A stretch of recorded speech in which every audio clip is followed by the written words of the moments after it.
sont exactement où on espérait, et peut-être même un peu plus. On se disait, ils vont être dans la course. Là, ils ne sont pas dans la course, ils sont classés à ce moment-ci de l'année.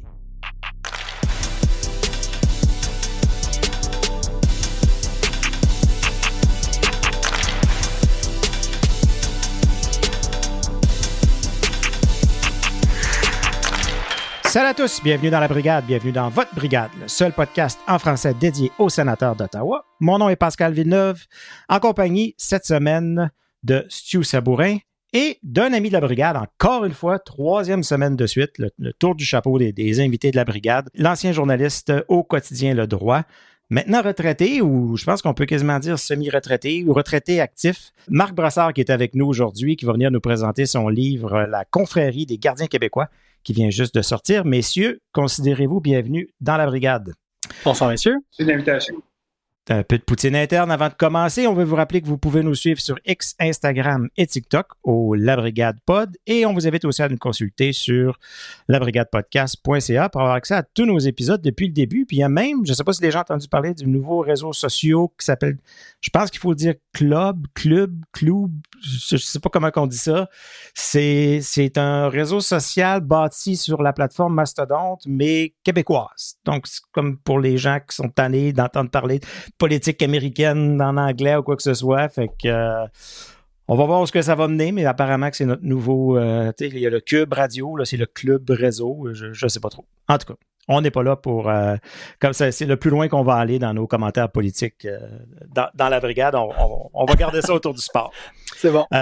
Comme je disais tout à l'heure, on a Marc Brassard qui joint à nous aujourd'hui. Marc, tu es venu nous voir il y a 2 ans à peu près. En fait, quasiment février 2023 que tu es venu nous voir. À ce moment-là, on avait parlé de ta carrière, on avait parlé de toutes sortes de choses, puis je réécoutais l'épisode, puis je t'entendais dire, tu commençais à parler de retraite, puis on t'avait glissé une couple de mots là-dessus, puis j'avais dit, j'ai l'impression que tu ne prendras pas vraiment ta retraite, ou d'après moi, tu vas être encore actif, tu vas avoir un blog, parce que tu vas avoir besoin de parler, tu vas avoir besoin d'écrire. Puis comme de fait, ça fait peut-être entre 6 mois et 1 an que tu as lancé ton premier blog, ton premier newsletter ou infolettre. Et là, tout de suite, quand j'ai vu le nom, j'ai dit, ben non, c'est sûr qu'il faut que je m'abonne. Un fan de gardien de but comme toi, qui parle des gardiens de but, qui passe son Substack, mais non pas son Substack, mais son Two-Pad Substack. Et là, moi, c'était... moi, n'importe quoi qui a un jeu de mots, puis un jeu de mots avec les goalers, je m'abonne, sign me up, take my money, c'était évident. Comment ça se passe, la retraite, finalement? Tu te gardes occupé quand même? Oui, bien, quand tu prends ta retraite, tu ne veux pas nécessairement tomber totalement inactif. Il faut que tu te fasses te tenir occupé. Moi, je fais un peu de sport, donc je fais encore du sport. Je joue au hockey, je joue au squash, au tennis, au golf. Okay. Puis après ça, pour finir le cerveau occupé, j'ai décidé, quand on s'est parlé, c'est ça, je me doutais qu'il y allait avoir, on savait qu'au droit, il y allait avoir des grands changements qui s'en venaient, qu'il y avait des achats de postes qui s'en venaient. Comme j'étais le plus ancien sur la liste d'ancienneté, figurait que c'était le genre d'offre qu'il fallait que je pense sérieusement à accepter. Et puis, ce que j'ai fait finalement, et puis quand j'ai terminé au droit en septembre 2023, là, j'ai soumis ce projet-là de livre sur les gardiens aux éditions de l'Homme. Eux, il y avait l'option d'accepter tout projet que j'avais dans le contrat que j'avais eu avec eux pour la publication de Gorgé, La vie trop courte de Bob Bissonnette, dont on avait parlé justement à ma dernière présence. Et puis, c'est ça, ils ont trouvé l'idée bonne. Puis, c'est que je me suis mis au travail là-dessus, la recherche. Okay. Juste pour mettre en contexte, là, on saute tout de suite dans le livre, parce que là, on a parlé du Two-Pad Stack où tu nous parles des gardiens de but, puis tu nous parles de toutes sortes de choses, puis tu reviens avec des histoires, puis tu nous as teasé un peu en disant « J'ai un projet qui s'en vient. » Quand tu étais venu nous voir, tu nous avais parlé en plus que tu avais grandi. Moi, je vais toujours me rappeler de ton acronyme ABC, là, Anybody But Canadian. Ça, c'est ancré dans ma mémoire à jamais. Tu étais un fan des Islanders, Chico Resch, qui était ton gardien de but préféré. Tu as eu des enfants gardiens de but. Donc, tu sais, Marc Brassard, on pense gardien de but. Puis, dans ta newsletter, d'ailleurs, on va la mettre dans les notes d'épisode. Tu nous as annoncé en grande pompe un livre qui allait retracer un peu les gardiens de but québécois, l'histoire des gardiens de but québécois, le Golden Age, si on veut, où on en a eu tellement. Puis tu commençais à nous parler un peu de comment t'es venu l'idée. Donc, tu as toujours été un amoureux des gardiens de but, tu as élevé des gardiens de but, puis tu t'es dit, j'aime écrire, puis il y a une histoire à raconter là. Ouais, ben, je suis encore gardien, donc oui. Quand je suis en ville tous les mardis soirs à 10h à l'Arena Sabourin. Donc, OK. Ouais, j'aime encore jouer, puis je remplace à l'occasion dans d'autres ligues. Alors, ouais, j'ai toujours été passionné par la position de gardien. Je pense qu'au fil des années, ceux qui m'ont lu dans le droit pouvaient voir que j'avais une affinité avec les gardiens aussi. De Patrick Lalime à Craig Anderson, à tous les autres espoirs aussi qu'il y a eu dans l'organisation des Sénateurs et ailleurs également. Donc, ouais, j'ai toujours été intéressé par ça. Puis moi, je suis même âge que Patrick Roy, à peu près. OK. Il a commencé sa carrière dans le national. En même temps, moi, j'ai commencé ma carrière dans les journaux. Puis, ben, j'ai suivi tout cette évolution-là, l'évolution des gardiens québécois, de Patrick Roy, Martin Brodeur, Roberto Luongo, et maintenant avec Marc-André Fleury, dont la carrière achevait, et qui restait juste à l'heure actuelle, il y a Samuel Montembeault qui est le dernier, il va tenir le flambeau jusqu'à nouvel ordre. En attendant d'autres qui sont dans les américaines, ou Devin Levi qui est à Buffalo à l'occasion.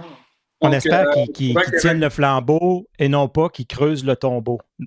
Ouais. On espère que ça ne va pas se finir là. Je m'excuse pour tout le monde qui écoute les blagues à Pascal. Oui, c'est ça. Je trouvais qu'il y avait une bonne histoire à raconter là-dedans. Puis, je pense que j'ai parlé à presque tout le monde. Patrick, justement, il ne m'a pas parlé parce qu'il y avait. Il avait souvent demandé de faire des livres dans ce genre-là. Puis il y avait toujours refusé. Donc, il y avait toujours moyen de contourner là. J'ai parlé à Bob Hartley, parlé à François Allaire, qui signe la préface du livre aussi. Et puis, Jacques Cloutier, entre autres, là, de parler et j'ai utilisé la biographie du père de Patrick Roy dans le livre. Donc, j'ai réussi à faire quand même un papier chapitre, je pense, pour faire le tour. Puis après ça, tous les autres gardiens, mais il y en a plusieurs qui ont été inspirés par Patrick Roy. Donc, il y a un fil conducteur un peu. C'est un petit peu parti de là, hein? L'équipement, c'est ça. L'équipement, les masques qui sont développés également. Ouais. Il y a beaucoup de gardiens dont le premier attrait pour eux, c'était justement les grosses pattes. Qui commençaient à avoir de la couleur. C'était plus des vieilles jambières brunes, comme moi je portais, qui pesaient une tonne à la fin d'un match. Qui prenaient l'eau, là, ouais. L'eau, là, ça fait que, donc la position a évolué. Et puis il y a eu toute cette évolution-là avec les coachs de gardiens qui ont commencé à avoir. C'était un emploi qui n'existait même pas avant François Allaire et compagnie, Stéphane Waite, donc tout ça. Donc, je trouvais qu'il y avait un paquet de bonnes histoires à raconter. Puis, c'est ça, le livre fait un peu le tour de toute cette époque-là, les 35 dernières années, environ 40 dernières années. Parce qu'il y a eu des bons gardiens québécois avant ça. Il y a eu les Jacques Plante, il y en a eu, mais je pense que c'est vraiment Patrick Roy a comme lancé une espèce de... On ne qualifie pas comme l'inventeur du style papillon, mais un peu lui qui l'a popularisé, je pense, tu sais, puis avec François Allaire, puis au lieu de jouer les réflexes, jouer plutôt les statistiques, ils se sont rendus compte qu'il y a beaucoup plus de buts qui sont marqués dans le bas du filet.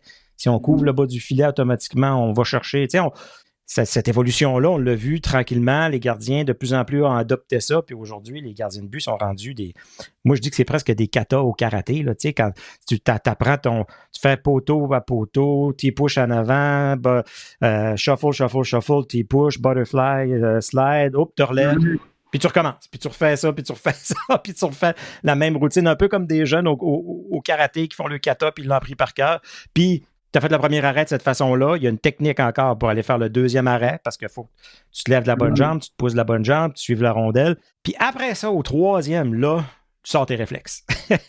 Essaye n'importe quoi. C'est ça.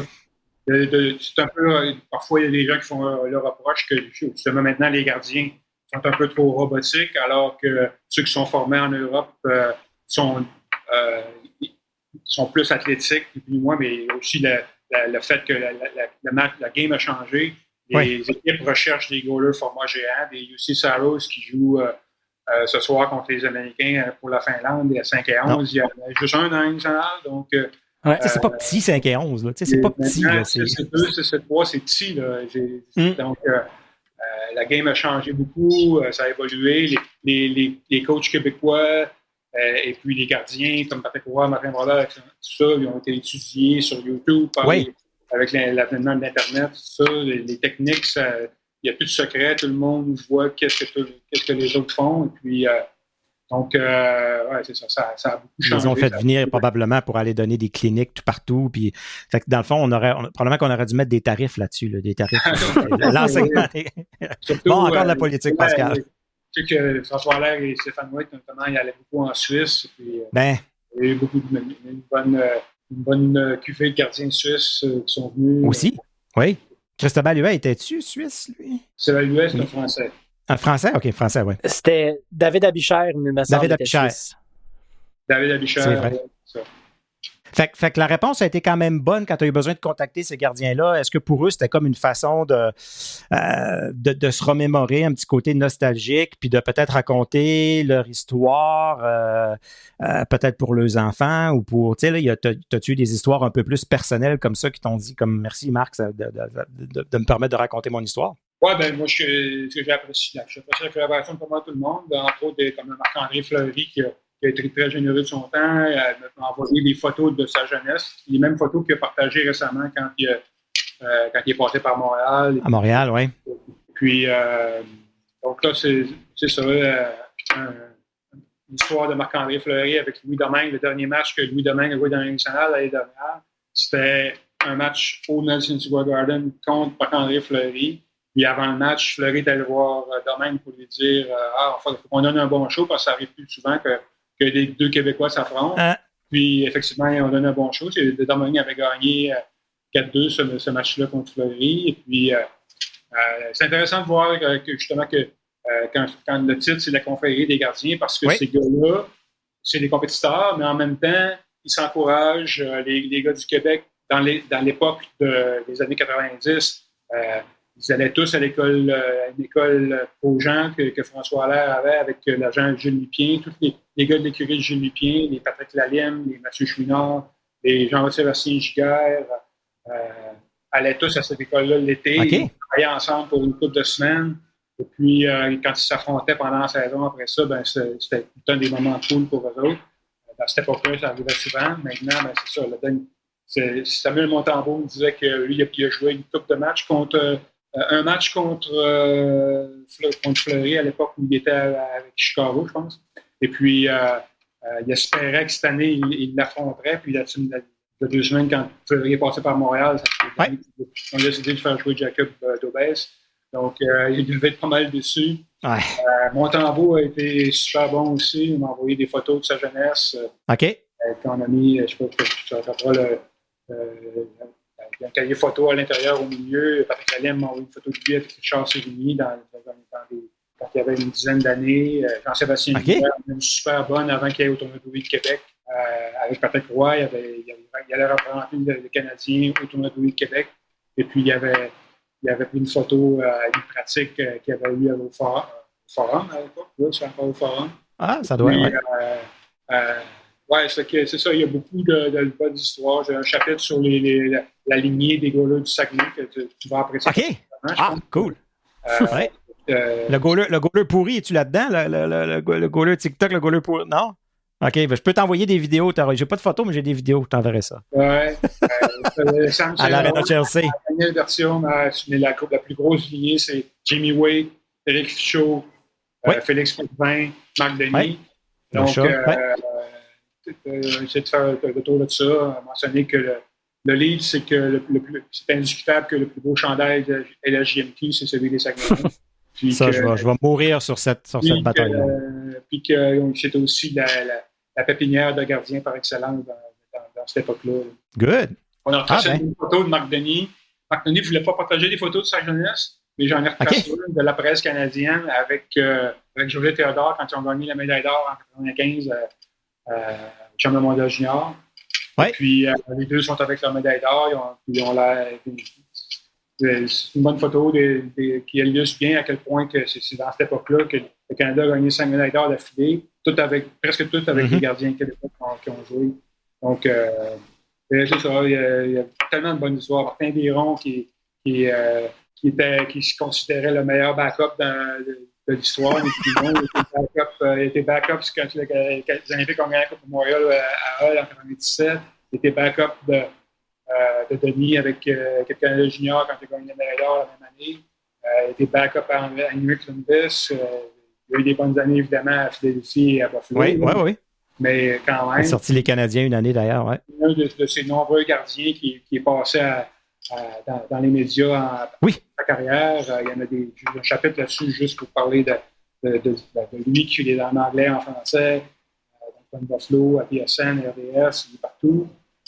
Mathieu Chouinard, tous les gars de TVA Sport, Marc Denis à RDS, puis Patrick Lalime, Mathieu Chouinard, Giga, Raphaël Leclerc, qui sont tous à TVA Sport. Donc, il y avait beaucoup de matériel. J'ai fait ma chapitre aussi sur les artistes de masques, dont Sylvie Marcellet qui a fait celui qui fait celui de Jamel Montembeault et qui a une bonne histoire sur comment elle a réussi à enrôler André Vasilevski quand il était junior.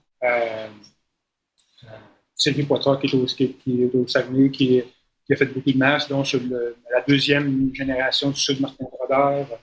Tout ce monde-là qui compétitionne. Tu as David Gunnarsson, qui est le Suédois qui est dominant, puis tu as les Québécois qui essaient encore d'avoir leur part du marché en offrant un service peut-être un peu plus personnalisé. Donc, c'est ça, il y a des tonnes de bonnes histoires que j'ai essayé de raconter dans ces livres. Parlant d'André Vasilevski, je ne sais pas si tu es au courant de cette histoire-là. Quand c'était le temps du repêchage, les sénateurs voulaient lui parler. Donc, il l'avait fait venir, puis il voulait l'interviewer. Puis, quand il est arrivé, la veille, il avait passé la journée, je ne sais pas si c'était le Calypso dans ce temps-là ou si c'était au Mont-Cascade, mais il avait passé la journée au glissade d'eau dehors, puis le lendemain, il était complètement brûlé. Puis il n'avait pas été à son entrevue. Fait que les sénateurs ne l'ont pas passé en entrevue, puis ils ont dit, laisse faire, on n'a pas pu le voir, on va pas le repêcher. Puis ils l'ont pas repêché à cause de ça. C'est le même repêchage où mon fils François a été repêché par les sénateurs. C'est vrai? Et Chris Weger à Pittsburgh en 2012. OK, oui, c'est ça. Vasilevski et Martin Subban avaient été les deux premiers gardiens choisis en première ronde. Oui. En tout cas, j'avais trouvé ça drôle comme histoire. Vasilevski avait été invité. Ouais, écoute. Il pas présenté. Donc, fait que là, moi, le livre est en précommande. Fait que j'imagine qu'il est pris dans la tempête à quelque part pour être livré chez nous. J'ai un camion qui va arriver à un moment donné avec le livre. Si les gens veulent se procurer ça, c'est quoi la meilleure façon? Moi, je vous dirais d'encourager votre librairie locale. Oui. Il est dans toutes les librairies depuis le 12. Là. Certainement, avec les questions de tarifs de ce temps-ci, j'éviterais de l'utiliser à Amazon, certainement. Il est disponible sur leslibraires.ca, Archimbaud, il est partout. L'édition de l'Homme, tu peux le commander directement de là, mais j'ai un ami qui m'a envoyé une photo hier, c'est le premier qui m'a montré le livre sur les tablettes. Il était dans un Family Prix à Ville-Saint-Laurent, donc il devrait être un peu partout.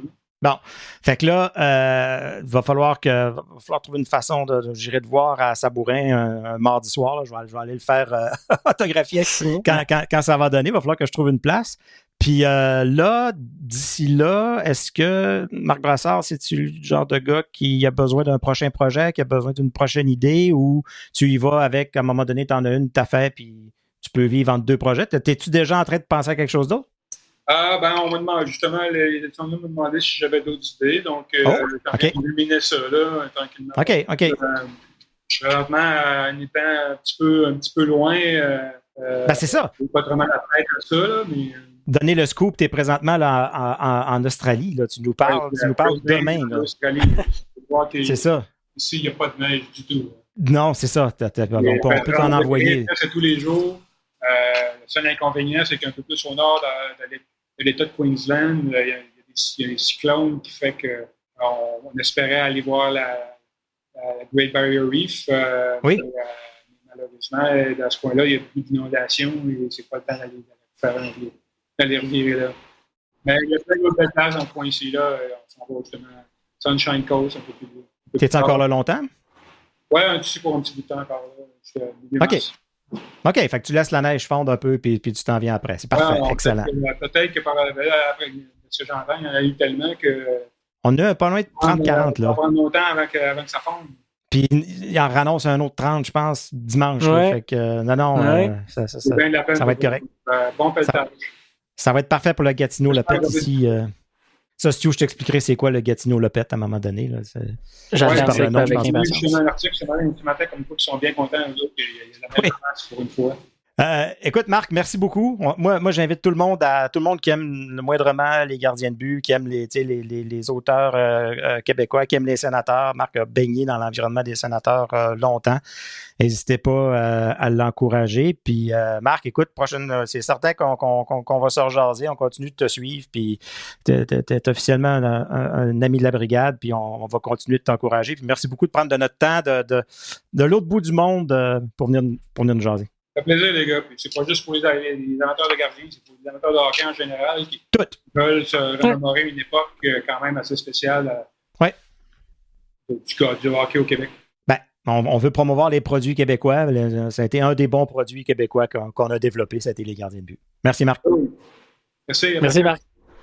Ouais, super bonne discussion avec Marc. Colin, je suis un peu jaloux. Là. Toi, je pense que juste avant d'enregistrer, tu étais parti en train de pelleter. JP Fortin qui nous disait « Hey, les boys, je suis seul avec le bébé aujourd'hui. Il faut que je m'en aille gratter. Il faut que je souffle, puis je rentre souper, puis le bain. » Puis finalement, c'est ça, il n'a pas pu le faire. De voir le beau soleil comme ça, ça fait rêver. Toi, malgré que toi, Stu, tu étais au beau soleil il n'y a pas longtemps, là. Oui, effectivement, mais de ce que je comprends, Marc, lui, est là pendant un méchant bon bout. Et là, moi, c'était une question de journée. Fait que je suis quand même un peu jaloux. Puis l'Australie, c'est une place que j'aimerais visiter. Comme il y en a parlé avec le Great Barrier Reef, là, j'aimerais bien ça pouvoir aller plonger là, parce que moi, j'ai ma carte PADI. Fait que ce serait un jour à faire. Fait que là, j'ai fait référence au Gatineau Lopette. Mm-hmm. C'est un drôle de mot. Je sais pas d'où vient le mot. Juste mettre les gens en contexte. Moi, après l'entrevue avec Marc, vite, j'ai été Google Gatineau. Ah, OK. Puis j'ai mal compris. J'ai compris Gatineau, le pet. Puis ça m'a rien sorti, mais c'est pas le pet de ce que je comprends. Lopette. Lopette. Je sais pas d'où vient le mot, mais ça a le rapport avec le ski de fond. Puis il y a le World Lopette Tour, qui est un tour international, mondial, de ski de fond. Oh, c'est le plus grand. C'est le plus grand tour de ski de fond. Il arrête à un endroit au Canada et c'est à Gatineau. OK. Et, écoute, tu parles à quelqu'un de ski au Canada. C'est quoi la première ville qui vient en tête? Ça va pas être Gatineau. Tu penses à Banff, Whistler, tu penses à partout au Canada. Mais non, c'est à Gatineau qui a la plus grosse étape du World Lopette Tour et qui a qui fait partie des pays fondateurs, des villes fondatrice de ce tour-là, puis c'est en fait de semaine. L'année passée, là, il n'y avait pas de neige, c'était de la slush, c'était pas beau. Cette année, ils vont en avoir pour leur argent. Donc, trêve de ski de fond. On va y aller de notre question de la semaine. J'aurais aimé avoir JP Fortin puis JP Forg aujourd'hui, parce que Forg nous disait que pour lui, les 4 nations, plus ou moins. Fortin disait, je vais voir. Moi, j'étais quand même excité. Philippe, t'étais quand même excité. Toi, t'étais... So-so? Je pense que j'étais excité, puis après ça, j'ai comme perdu l'intérêt parce que là, j'ai commencé à être anxieux avec les sénateurs puis les blessures. T'avais la tête pleine déjà. Ouais. Puis c'est drôle parce que Ford nous disait hier dans le group chat, il dit finalement, j'ai écouté une période puis je suis embarqué à 100%. Donc, parce que c'est ce qu'on pensait, qu'aussitôt que la POC allait dropper puis qu'on allait voir que les gars allaient se donner, parce que c'était ça un peu que le monde avait peur. Ça va-tu être un match des étoiles, mais par pays au lieu d'être par division ou whatever? Ouais. Donc c'est la question qu'on a posée cette semaine. Faites vos prédictions. À quelle position terminera le Canada à la Coupe des 4 Nations? J'ai aimé la partie contre la Suède. J'ai pas l'impression que la Suède a tout donné comme tel, mais les États-Unis vont être un défi très difficile que j'ai hâte de voir. Avec chez Theodore de blessé déjà. Le Canada a quand même 6 défenseurs. Ils peuvent rappeler un autre défenseur, mais il ne peut pas jouer tant qu'il n'y a pas un autre blessé. Donc, ça va continuer comme ça. Moi, je les vois finir, je les vois perdre en finale. Moi, c'est ça que je vois. Contre les Américains. Ouais. Ouais, effectivement. Puis, tu parlais de JP qui dit je sais pas, je vais embarquer, puis lui ça y a pris une période, puis moi je me disais ça va être une qualité de hockey qui va être bonne, parce qu'évidemment c'est quand même sur papier les meilleurs joueurs de chaque pays, tu sais, des 4 pays qui sont présents là, mais j'étais pas certain, puis j'avais peur avec les blessures, puis finalement j'ai regardé le pre-game show, puis j'ai embarqué avant même que... J'ai tout manqué ça. Moi, j'ai rien vu de ça. On avait de la visite chez nous, puis j'ai vu ça du coin de l'œil, j'ai vu Mario Lemieux, j'ai vu... je veux dire, le marketing pour ça avant le match était vrai pour tout ce qui était pre-game show et tout, c'était vraiment extraordinaire. Puis après ça, la qualité de jeu qu'on avait sur la glace, et je veux dire là, mais moi, tout ce que je veux, c'est voir Sidney Crosby être échangé à l'Avalanche Colorado puis aller jouer avec Nathan McKinnon. Ça n'a pas de bon sens. C'est tout ce que je veux. Fait que, non, il s'en va à Montréal contre Cole Caulfield puis 2 choix de première ronde. Sidney Crosby? Oui. C'est réglé, là. C'est réglé. C'est fait? Oui. Ah oui, hein? Donc, j'avais compris je pense qu'il a déjà confirmé ses fits. Il l'a annoncé. Ouais. OK. Tu vois, moi, je pensais que ce serait contre comme Slafkovský puis un choix de 5e ronde. Fait que c'est déjà mieux, là. Mais je pense aussi qu'ils vont perdre en finale contre les Américains. Ouais, hein? Les Américains, quand tu as Brady Tkachuk, son 3e trio, je pense que ça a du tout. Oui. Ça va brasser. Des bons gardiens de but. Bennington n'a pas été faible, là, je veux dire. Gustafsson a été très solide. Ouais. J'ai l'impression que ça se jouera pas nécessairement là. Pas beaucoup de punitions. Un avantage numérique. Ouais. De chaque barre, je pense que ça a été. Ouais. C'est ça. Puis je m'attends pas à ce qui est bien des jeux que je pense pas que les gens vont s'en va là pour s'arracher la tête non plus, là. Non. Puis il n'y a pas assez de matchs un contre l'autre pour que ça l'arrive. Le plus, ça va être 2. Tu sais, parce que tout le monde joue une fois contre chaque, puis après ça en finale. On a-tu des réponses un peu? Est-ce que sais-tu si les gens nous ont répondu un peu? On a eu pas mal, en fait. Fait que je pense que tout le monde... Ouais, je pense que tout le monde est bien excité par ça, était bien excité par la performance du Canada. Je pense aussi que c'était vraiment... Moi, j'étais délivré parce que j'étais comme, wow, OK, c'est ça quand Connor McDavid, il joue pour toi, tu sais. T'as pas besoin d'avoir la chienne. Tout le temps être stressé à chaque fois qu'il y a pas. Tu sais, tu veux. Fait que sur X, on a à peu près 57% de nos répondants puis nos auditeurs qui pensent que le Canada va gagner la médaille d'or. Okay. Quand même. On avait Janie, par contre, qui disait que ça va dépendre aussi des gardiens de but aux États-Unis. Les gardiens de but américains, qui est quand même un très bon point. Puis sur X, c'était vraiment partagé. C'était 40% qui pensaient qu'on allait remporter l'or, 40% qui pensaient qu'on allait remporter la médaille d'argent, puis on avait un 20% qui pensaient qu'on allait remporter la médaille de bronze. Ce qui est certain, c'est que tout le monde s'attend à voir le Canada sortir de là avec une médaille. OK. Ouais. À la fin, il y a une équipe qui n'en aura pas. C'est ça. La médaille de la participation. J'allais dire, je sais pas si tu as vu, il y a un nouvel entraîneur-chef pour la Suède qui s'appelle Travini Groen. Puis là, lui, il a dit qu'il allait faire jouer Travin Amonici. Ah ouais. Puis il allait enlever Matin Palo, malheureusement. C'est arrivé dans une seconde. En tout cas, on suit ça de près. Amonichin. Puis on n'a pas eu de réponse sur Club. Non, on n'a pas encore de compte sur Club. Va falloir non, pas encore, malheureusement. Ouais. Petit segment partenaire. Cette semaine, notre partenaire Planet Hoster. Donc, vous êtes passionné de hockey comme nous? Lancez votre blog, podcast ou compte de réseaux sociaux pour partager cette passion. Et pour assurer une présence en ligne, pensez à Planet Hoster, notre partenaire d'hébergement web. Avec des services en français, il simplifie la création de votre site, de votre boîte courriel et bien plus. Obtenez votre propre domaine et démarrez votre projet avec Planet Hoster. Allez marquer votre but en ligne avec la compagnie qui soutient notre brigade et les projets des fans francophones. Rendez-vous sur planethoster.com. Là, Stu, on est aujourd'hui le 13 février. Demain, 14 février, la Saint-Valentin. Absolument. Dans le passé, on sait que tu as une histoire d'amour avec un joueur des Sénateurs. Je pense que c'est connu, c'est public. On te hâte pas aujourd'hui. Avec M. Claude Giroux, tu lui as déjà écrit 2 poèmes dans le passé, alors que ta collaboration avec Silver Seven Sense, c'était de toute beauté, puis c'était un plaisir pour nous de le lire. Oui. Là, on t'a lancé le défi, Jamais 203, de non seulement lui écrire un poème, mais le réciter en ondes. Absolument. Pour le plaisir de nos auditeurs. Et t'as accepté le défi. Ben écoute, tout à ton honneur. C'est avec plaisir là, que j'ai accepté, même si suite à la rédaction des 2 premiers poèmes que j'ai faits pour Claude, Il m'a complètement ignoré. Écoute, c'est pas un gars facile. C'est des choses qui arrivent. Ben oui. Non, Non. c'est des choses qui arrivent. Écoute, Pascal, j'ai tout essayé. J'ai volé 2 de ses chars. J'ai toujours pas été capable d'aller chercher son attention. Ah, ça, fallait pas que je le dise en nombre. Excusez. 2 poèmes, 2 chars volés, ça va prendre quoi? Ça va prendre un 3e en audio qui va faire, qu'on va mettre sur les réseaux sociaux, qui va devenir viral sur TikTok. Puis, sa blonde va le voir en premier, probablement.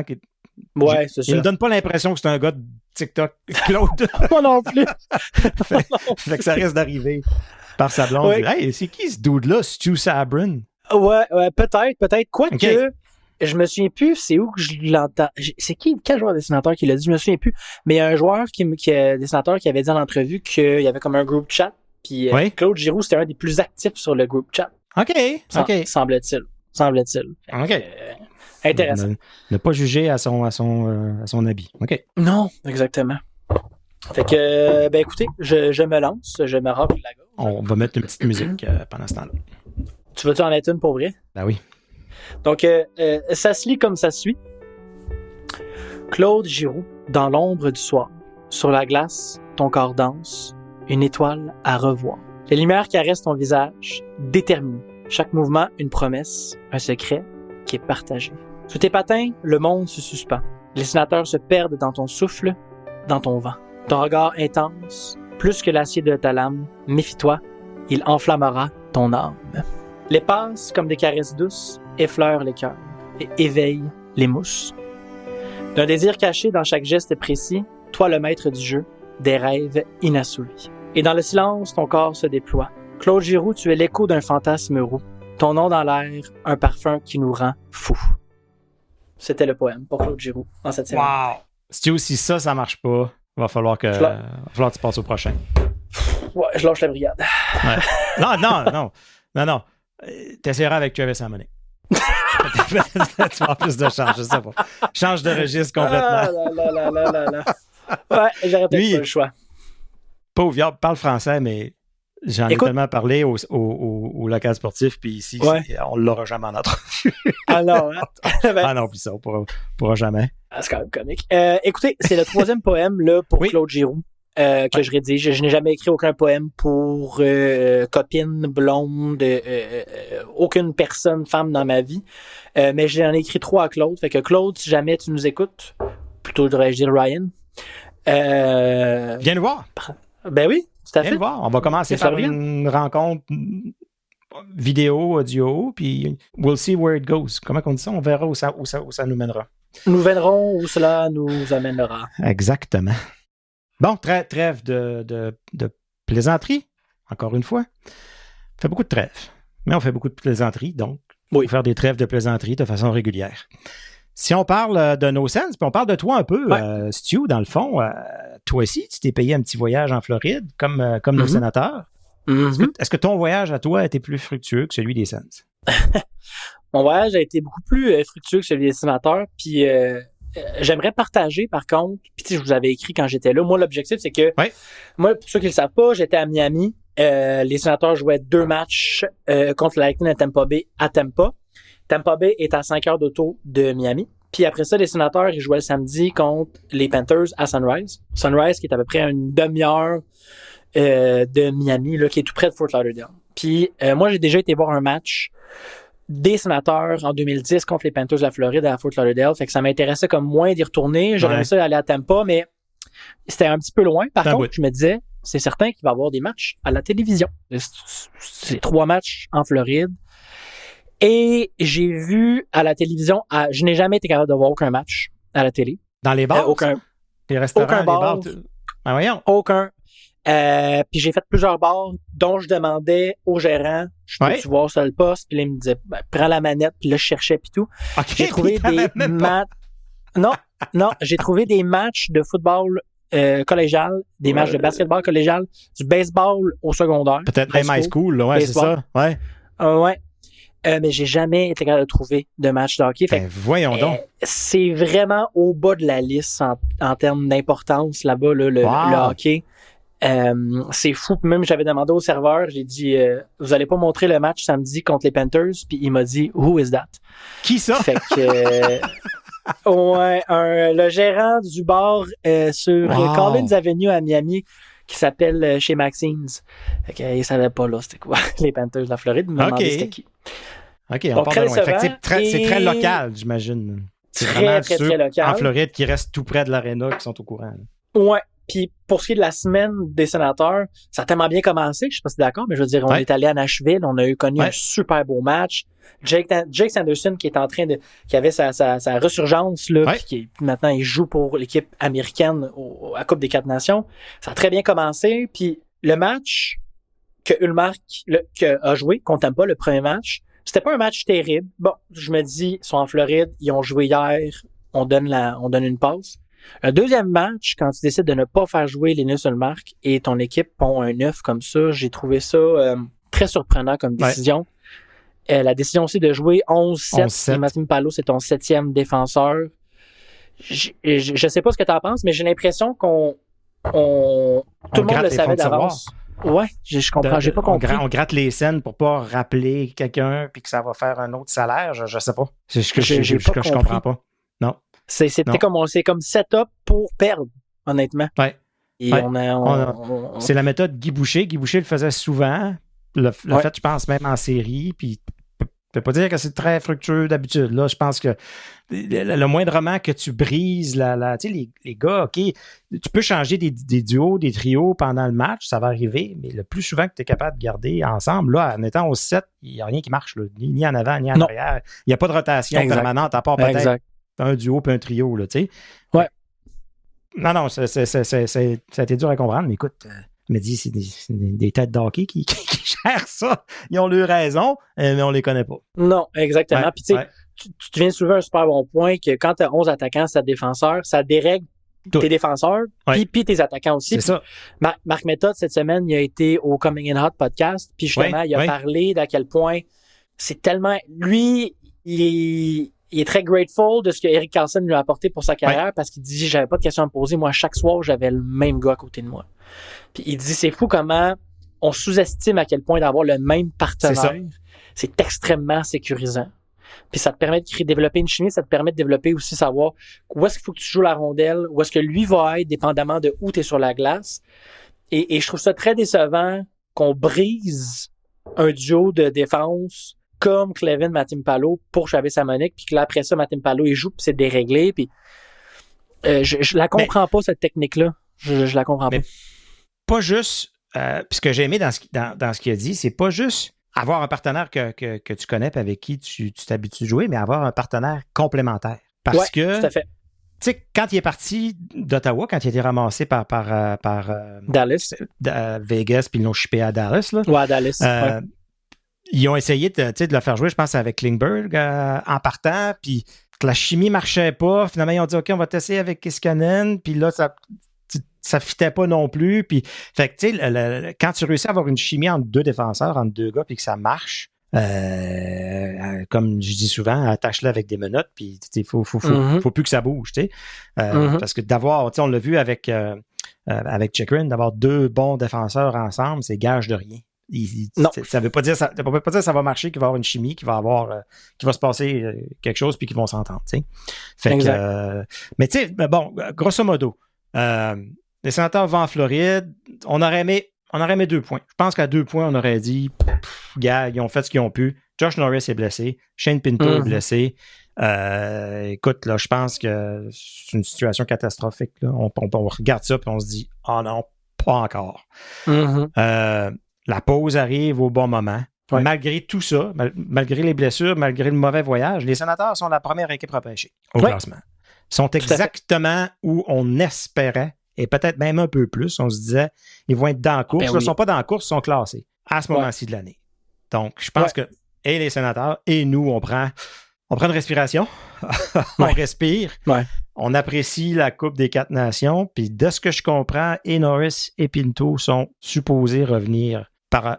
Mais écoute, moi, je ne crois plus rien. Là, avec ce que les Sénateurs disent, là, ça passe de On fait attention à s'il va manquer une journée, puis il va manquer 2 semaines, il va manquer un mois.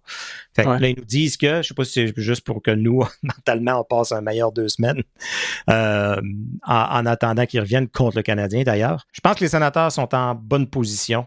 Il reste 25 matchs à peu près. Apparemment que c'est un des calendriers les plus faciles. Deuxième plus facile de la Ligue nationale. Donc, facile, ça veut dire quoi? Ça veut dire beaucoup à la maison, en tout cas. Et les Sénateurs sont meilleurs à la maison. L'avantage numérique est meilleur à la maison. Tout est meilleur à la maison. Oui, tout à fait. Ouais. Donc, ça va être une course assez intéressante. Assez le fun. Vraiment, vraiment. Puis, je pense que 8 des 9 derniers matchs sont à la maison et 16 des 24 derniers sont à la maison. Fait que ça, c'est quand même vraiment intéressant. Et on joue contre beaucoup d'équipes qui ne sont pas dans une place en ce moment en série éliminatoire. Mais je pense que c'est 3 fois Columbus, 3 fois Montréal, 2 fois Détroit. Ouais. Je dis pas. Moi, je trouve pas ça facile. Il n'y a rien de gagné, là. Mais c'est pas voir... Vegas, puis c'est pas. Non. Mais, demande-moi si on a bien joué contre Buffalo cette année. Non, je sais. Fait que moi, ça veut rien dire. Il y a plus de parité que jamais dans la Ligue nationale. 100%. Justement, ça n'a jamais été autant serré et enlevant entre la 3e place dans la division Atlantique et l'avant-dernière place au classement dans l'Est. Honnêtement, c'est du jamais vu. Puis tantôt, tu as soulevé un point qui était super intéressant. Les Sénateurs ont eu la 3e place dans la division Atlantique pendant quelques semaines. Mon Dieu, est-ce que c'était beau de regarder les gens au bas de la montagne? Hein? Oui. Et ça a pris 3 matchs contre la Floride, puis on s'est fait débarquer. Donc, c'est sûr que c'est décevant. Je le sais que c'est plate. On était, une semaine avant, on était à 4 points des Maple Leafs de Toronto avec un match en main. Je veux dire, si on était là, tu sais. Mais si tu avais demandé à tout le monde en septembre 2024... En novembre, mettons, là? Ou en novembre. Oui. Les Sénateurs d'Ottawa, à la fin du mois de février, auront la première place équipe repêchée pour les séries éliminatoires. Est-ce que vous êtes content? Je me serais lancé là-dessus. C'est chez nous. Oui. Effectivement. 100%. Puis tu sais, Floride, on a vu c'est quoi des équipes qui ont déjà gagné. On a vu c'est quoi des équipes en santé. Floride, particulièrement, qui était en santé. Mais des équipes qui savent quoi faire. Là. Ils sont coachés par des coachs d'expérience. Puis tu sais, Tampa, là, il était justement culé au pied du mur un peu, il tirait de l'arrière, puis là, ils se sont mis, je pense qu'ils ont 4 ou 5 victoires de suite, là, dont les 2 contre les Sénateurs, pour se positionner pour la... Fait que c'est des équipes qui savent comment gagner. Donc, on a vu que les Sénateurs, en première ronde, je ne souhaiterais pas que ce soit ni Floride, je ne souhaiterais pas que ce soit ni Tampa, je ne souhaiterais pas que ce soit Caroline. T'sais? Oh, non, ça va, non. T'sais, non. Parce que je pense qu'ils sont pas là. Non. Mais en tout cas. Non, effectivement. Puis, Tampa, ça fait 10 ans qu'ils roulent cette business-là d'être une des meilleures équipes dans la Ligue. Puis c'est comme John Cooper, c'est un des meilleurs entraîneurs-chefs, peut-être, de l'histoire du Canada, ou canadien. Ouais. Il est dans les tops, là. Je veux dire, Tampa ne pose pas de questions. C'est un peu une royauté en termes de franchise. Comment c'est la business de l'organisation, puis aussi le produit que ça glace. C'est toujours une bonne équipe, effectivement. Je veux dire, ils ont gagné la Coupe en 2020 et 2021, mais moi, ceux qui me font... Les Panthers de la Floride, là. D'être coaché par Paul Maurice, puis l'alignement qu'ils ont, puis à quel point tout le monde est en santé, ça, c'est une machine de hockey. Ils ont des mutants à la défense. Oui. Ils n'ont aucune faiblesse. Non. Aucune. C'était éliminé par Barkov, puis t'as Tkachuk, t'as l'avantage numérique, t'as Sam Reinhart. Sam Reinhart, c'est ça, qui t'a invité avec Team Canada, que ça peut arriver de n'importe où. Puis, je veux dire, peut-être que le moins gros des noms des 3 qu'on vient de nommer, de leurs 3 gros, c'est Sam Reinhart, qui a compté, si je ne m'abuse, 57 buts la saison dernière. Incroyable. On n'est pas dans la même ligue que les Panthers de la Floride. Non. T'sais? Non. On n'est pas là. Tu sais, dans un 4-7, là, je le vois pas. La seule équipe que j'aimerais pogner, probablement, c'est les Leafs, parce que je pense que c'est l'équipe que tu peux déranger mentalement, que tu peux déranger physiquement. Oui, 100%. Tu as des points faibles que tu peux aller exploiter, mais si tu essaies de jouer du run and gun, tu vas perdre. Ouais. je suis d'accord avec toi. Il y a juste quelques équipes que je verrais où est-ce que je me dis Ottawa n'a pas vraiment de chance. Je pense que contre Tampa Bay, en série, on a comme pas assez d'expérience pour que ce soit vrai. Peut-être qu'on va en gagner nous deux, mais je pense pas que ça va être très près. Les Panthers de la Floride, je suis désolé d'apprendre ça à tout le monde ce soir, mais je pense pas qu'on va faire long feu. Les Maple Leafs de Toronto, ça, je suis persuadé qu'on peut faire plus de dégâts que beaucoup d'experts seraient prêts peuvent le penser. Ouais. Même chose avec Boston. Mon rêve, là, c'est que les Sénateurs tirent de l'arrière 3 dans la série. Remontent, un peu comme ils ont fait contre les Canadiens, remontent dans la série et gagnent. Ça, je pourrais mourir en paix, je pense. Est-ce que tu veux qu'ils perdent 3-1 ou on fait juste les ramasser on gagne ça 4 victoires contre une ou en 6? Non, tu veux que la remontée? J'aime mieux ça. J'aime mieux qu'ils pensent qu'ils nous sortent. Ça fait plus mal encore, ouais. Parce que moi, c'est des traumatismes de jeunesse. Moi, quand j'ai commencé à regarder le hockey, là, c'était en 99, 2000, puis c'était Toronto contre Ottawa, puis je me souviens, moi, on se faisait tout le temps sortir, puis c'était Patrick Lalime, qu'est-ce qui se passe? Pourquoi il n'est pas capable d'arrêter pourquoi il n'est pas capable de faire des gros arrêts alors que c'était pas nécessairement sa faute, puis... Et c'était l'inverse, hein? C'était les Leafs qui étaient un peu les underdogs, puis c'était les Sénateurs qui étaient comme les gagnants du trophée du président. Fait que je serais pour aussi de voir les Sénateurs revenir en série. J'étais mieux parti des Sénateurs en 2005, donc j'ai pas connu. OK. Je l'ai connu à distance, là, mais j'ai pas connu cette rivalité-là, puis cette déception-là. Donc, pour moi, ça va être tout nouveau, tout beau, une série contre les Leafs. Ouais. Je nous le souhaite. Il y a rumeur de transaction un peu qu'il y a autour des Sénateurs qu'on n'a pas parlé tantôt. J'aime pas ça parler de ça parce que, à moins que ce soit vraiment qu'il y a un Elliot Friedman qui dit les Sénateurs sont en train de terminer ou sont en train de sérieusement discuter. À part ça, là, il n'y a jamais rien qui se concrétise.